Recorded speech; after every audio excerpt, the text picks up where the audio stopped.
Cameron Brandt of EPFR, Informa Financial Intelligence, is joining us right now from Boston. Thanks very much, Cameron, for taking out the time and speaking with us. Give us your sense of the current situation on ground. We're still in the stage where people are slowly and slightly reluctantly starting to take the epidemic seriously. So we're still on the front side of increasingly tight measures being put in place. People revising their earlier forecasts of just how much economic damage this might do to us. So there's an enormous amount of uncertainty, both financially and in day-to-day life. And that's obviously been reflected in asset markets and in the fund flows that we track. Coming to fund flows then, Cameron, at this point in time, do you anticipate further big-ticket outflows? Well, what we've seen so far is mostly the liquidation of easy fund groups where you're not going to lock in a large loss. So the redemptions from equity funds, though there've certainly been some, have not been as startling as the ones we've seen in the past couple of weeks from bond funds. And in the fixed income universe, we've seen a marked de-risking by mutual fund investors, a lot of selling out of high yield and emerging markets bond funds and sending that money on to money market funds. Okay. From an asset allocation standpoint, Cameron, at this point in time with the uncertainty that's prevalent in the system, do you feel that, the safer haven investments will continue to be the bonds? It's a good question. And what I've been seeing that is interesting is that there's more search for entry points on the equity side than on the bond side. I have been seeing positive interest in fund groups dedicated to markets that people feel are going to deal with this epidemic better than a lot of others.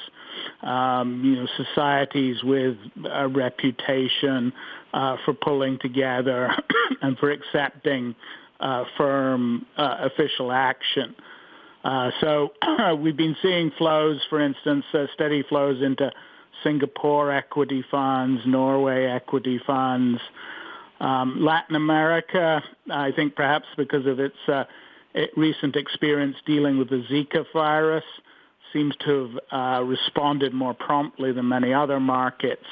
And we have seen fairly constant flows, especially into Brazil equity funds.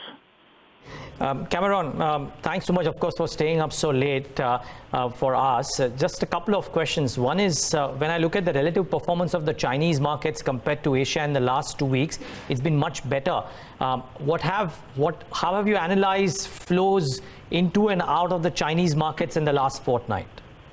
Well, China is obviously somewhat ahead of us in terms of applying measures to contain the epidemic, and certainly the news flow recently has been that the rate of infection has leveled off and that there's sort of a cautious return to work going on.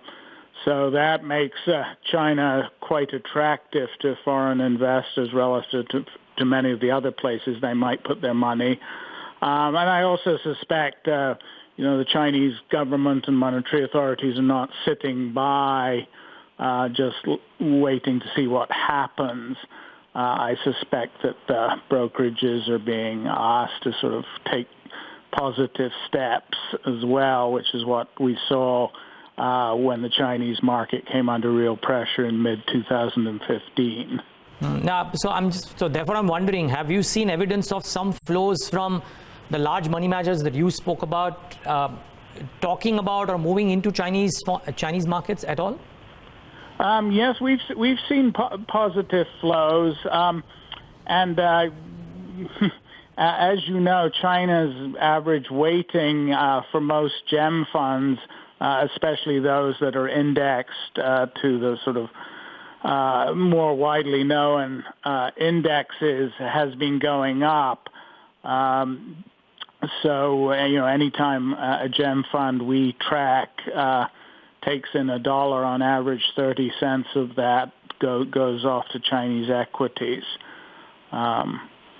Okay. So it is supported both by some, direct contributions to dedicated China equity funds, and will be supported if and when flows through diversified funds bottom out and begin to turn positive again. Yeah, but I was wondering, since they haven't turned positive, whether Chinese getting their individual monies. Just one more question, Cameron, and which is on how are you seeing the flows within the rest of the markets as well? In India, for example, there is a lot of talk about how some of the passive money or the program money is starting to move. It's not the bottom-up or India-dedicated funds which have taken large calls.